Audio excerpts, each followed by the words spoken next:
비밀 뜻을 품고 있다는 것이 그 이유였죠. 이런 왕족의 숙청은 자신의 왕권을 위협할 경우 그 누구라도 자신의 형제라고 할지라도 결코 용서하지 않겠다는 광종의 강력한 경고였습니다. 광종은 회종과 정종과는 달리 이 강력한 군주의 모습으로 왕권을 위협하는 자들을 대처했습니다. 나에게 대항하는 자들은 단칼에 숙청하겠다. 고족이나 신하들이 감히 왕위를 노릴 수 없을 만큼 강력한 군주가 되겠다. 광종의 이런 의지는 26년이라는 재위 기간 동안 끊임없이 추진되어 온 개혁 정책들 속에서 나타납니다. 자, 그럼 드라마 제국의 아침에서는 강력한 군주가 되겠다는 이런 광종의 의지가 어떻게 반영되고 있는 걸까요?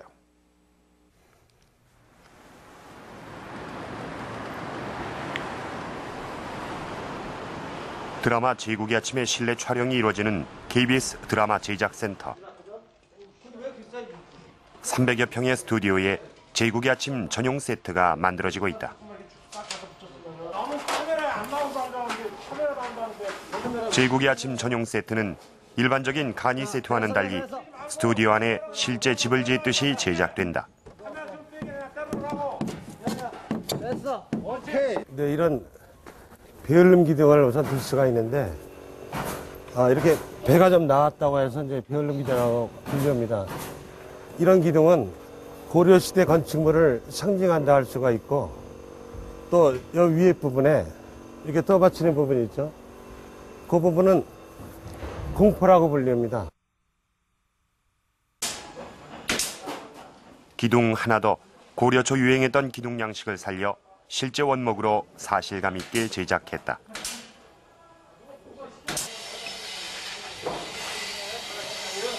우리 목조 건축의 독특한 방식인 결구법.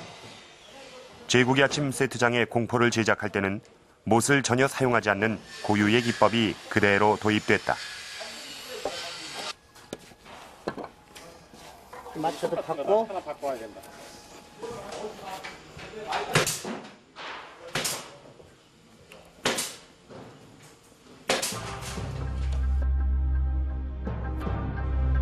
광종의 주요 무대가 될 80여 평의 편전 세트.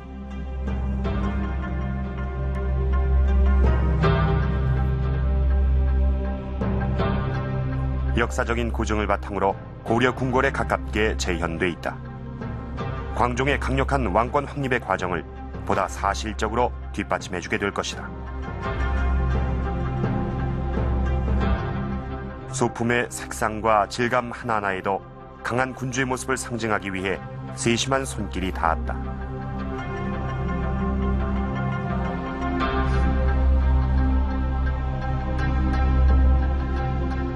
제작진은 드라마의 역사적 사실을 돋보이게 하기 위해 최대한의 노력을 기울이고 있는 것이다. 들었어요? 그렇다면 제국의 아침 의상에서는 광종대의 모습이 어떻게 표현되고 있을까? 휘장을 이걸 먼저 딱 하고 저쪽 딱 하고.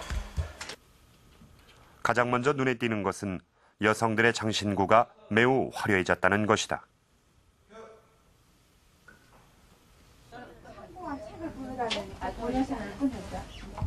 의상팀은 광종대에 일어나는 패션의 변화를 사실적으로 표현하기 위해 12명의 복식 전문 교수들과 매주 자문 회의를 가진다.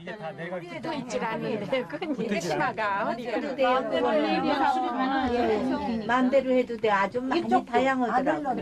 여기에다가 이렇게 여기만 걸. 이건 아주 굉장히 우아한 디자인이에요. 이 자체가. 여봐요, 그 감을 더 얇은 가미로, 호르르한 가미로 해요. 두꺼워. 네. 의상팀이 가장 심혈을 기울이고 있는 것은 태조 왕건대의 관복과 완전히 달라지게 되는 백관들의 관복이다. 자비록이 자가 일품에서 사품이든 일품에서 오품이든 아무튼 가장 관리해. 일품에서 신품까지. 사기 색깔이에요. 근데 이제 변화를 어떻게 줄 것이냐, 뭐 또 요걸 그럼 의상팀이 관복을 새롭게 제작하고 있는 근거는 어디에 있는 것일까?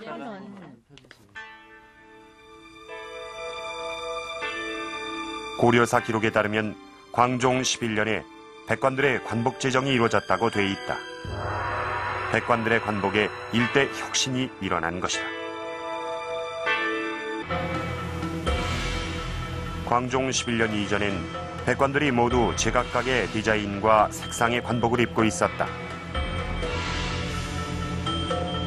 등급에 따라서가 아니라 세력과 부의 정도에 따라 마음대로 관복을 입었던 것이다. 이러한 관복을 광종은 등급별로 구분하여 입게 한다. 최고 고위 관리직을 가리키는 원윤 이상의 관리들은 자색 옷을 입게 했으며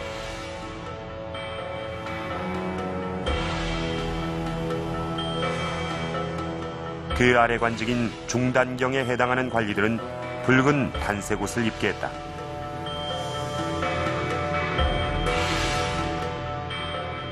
또 중단경보다 낮은 도향경 관리들은 단색보다 조금 밝은 붉은색인 비색 옷을 입게 하고 그 이하 관리들은 모두 녹색을 입도록 했다. 이 공복이라고 하는 것은 옷 색깔에 따라서 등급을 달리한 것이거든요. 여기에는 무슨 의미가 있느냐? 왕권 강화 정책을 한 다음에 등급에 따라서 간복을 입고서 내 앞에서 조아려라, 이런 의미거든요. 조아리지 않으면 숙청당할 것이다. 실제로 이 일이 있은 다음부터 본격적인 숙청이 10년 동안 이어집니다. 신호탄이 공복의 제정이고 이것은 나한테 충성하라는 메시지라고 할 수가 있습니다. 광종은 관복을 제정한 그 해부터 본격적인 공포정치를 실시한다. 광종 11년, 조정의 핵심 인물이었던 대상 준홍과 좌승왕동 등이 역모를 꾸미고 있다는 참수가 들어오는데 광종은 이들을 숙청대상 제1호로 삼았다. 그 사건 이후 광종은 왕권에 도전하는 모든 이들을 처단하는 대대적인 숙청을 단행한다. 수경총관 어른이 아니시옵니까? 박수경이옵니다. 어서 오시옵소서, 총관 어른. 태조 이래 최고의 권력을 행사했던 박수경 일가.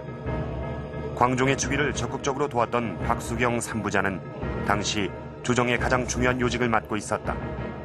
그러나 이들도 숙청의 칼을 벗어나지 못했다.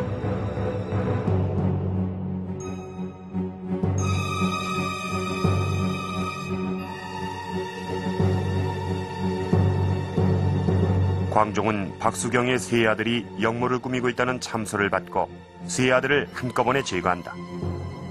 일가의 몰락으로 박수경은 화병에 걸려 목숨을 잃고 만다. 광종 자신의 권위를 빌어서 세력을 키워가는 것을 그는 용납하지 않았던 것이다. 통일을 하고 나면은 예스맨이 필요한 겁니다. 말을 딱 하면은 제대로 지키는 이런 사람이 필요한 것이지 개성이 강한 사람이 필요한 게 아니거든요. 그래서 통일을 하게 되면은 주특기가 강하고 개성이 강한 사람이 먼저 숙청을 당하게 됩니다. 태조가 통일을 한 다음에 해종과 정종을 거쳐서 광종대에 오면은 이러한 숙청 과정이 있게 되는데 당연히 세력을 많이 얻거나 공신이거나 나름대로의 개성이 강하거나 이런 사람들이 이제 숙청 대상이 되는 것이죠.